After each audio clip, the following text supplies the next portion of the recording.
All right. Today, we're going to do something interesting. We're going to break down the central argument of a pretty provocative book, one that takes on one of the most foundational doctrines in all of Christianity. Now, just to be clear, our goal here isn't to take sides. We're simply going to walk through the case the author presents, step by step, so you can see how the argument is built. So, the book we're looking at is called One, Exposing the Myth of the Trinity by an author named Liam McAllister. And what we're going to do in this explainer is map out his primary line of reasoning. Everything we cover is coming directly from the core claims he makes inside the book. And wow, the book kicks things off with a pretty bold statement, doesn't it? The Trinity isn't revelation, it's religion. I mean, that's really the entire thesis in a nutshell.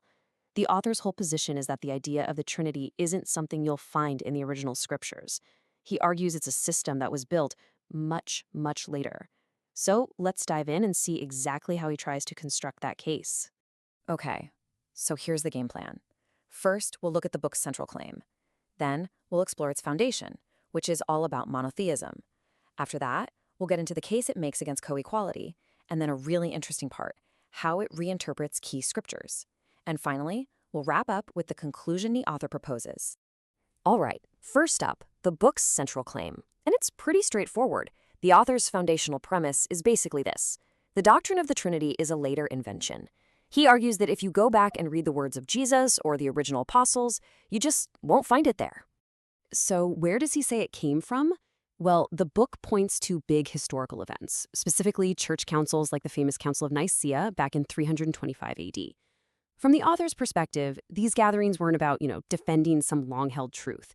He presents them more as political and philosophical efforts to unify a pretty fractured church. And the end result, he claims, was a brand new doctrine that was totally absent from the Bible itself. Okay, let's move on to the bedrock of the book's entire argument. And it all starts with the concept of monotheism, specifically how it's presented in the Hebrew scriptures. We're talking about the idea of a singular, indivisible God. The book really centers on the Shema, this ancient Jewish declaration of faith. The argument is that this is the absolute foundation for understanding God's identity in the Bible. Not some complex formula like one essence in three persons, but something incredibly simple. Yahweh is one, period. And this leads directly to the author's next major point. He hones in on that moment in Mark 12, where Jesus gets asked, hey, what's the greatest commandment? The book argues this was the perfect moment, right? The absolute perfect opportunity for Jesus to introduce a more complex, triune idea of God. But what does he do? He quotes the Shema directly. The author sees this as Jesus doubling down on and reaffirming a very strict form of monotheism. So this brings us to what's really the core deconstruction phase of the book's argument. This is where the author starts focusing on specific scriptural passages, especially Jesus' own words, to try and build a case against the idea that Jesus and the Father are co-equal. And McAllister basically presents this verse as his Exhibit A. It's a direct quote from Jesus himself, and the book uses it to say, see, this is a clear statement of hierarchy, not equality. And the author's crucial point here is that you don't need some complex theological gymnastics to understand this. The argument is simply, but the plain, straightforward reading of the text is the right one. Greater just means, well, greater. Then the book just kind of unleashes this rapid-fire series of other scriptural points to back this up. For example, Jesus calls the Father, my God, 4 times in just one verse. He says he can do nothing of myself. He says all his authority was given to him, not something he already had. And even admits he doesn't know the day or the hour, only the Father does. The author's point is, how can a being like that, by definition, be co-equal? Okay, to explain its view on creation, the book uses this really interesting analogy. Think of it like this.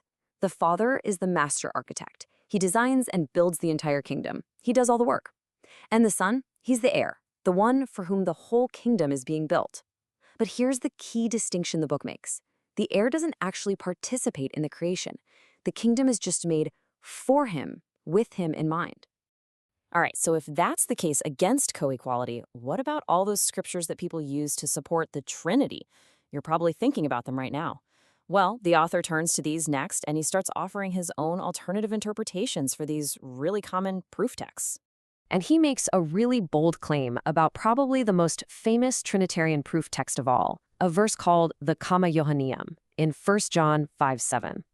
The book lays out this historical timeline to argue that the verse, specifically the part that says the Father, the Word, and the Holy Ghost, was completely, totally absent from every single known Greek manuscript for over 1,000 years. And here you can see the point the book is making crystal clear. On the left, you've got the text as it appears in pretty much all the early manuscripts. And on the right, that's the later version, the one that includes that explicit Trinitarian formula. The author of one doesn't mince words here. He calls this a deliberate forgery, something added to the text centuries later to prop up a doctrine that was still developing.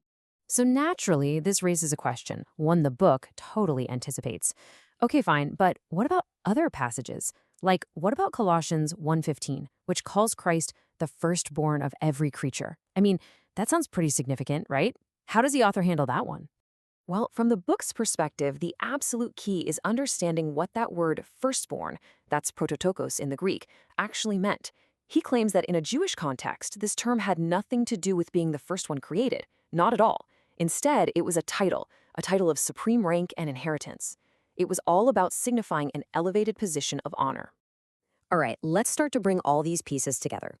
The book wraps up its argument by painting a very specific picture of the ultimate hierarchy and what it sees as the final destiny of, well, everything.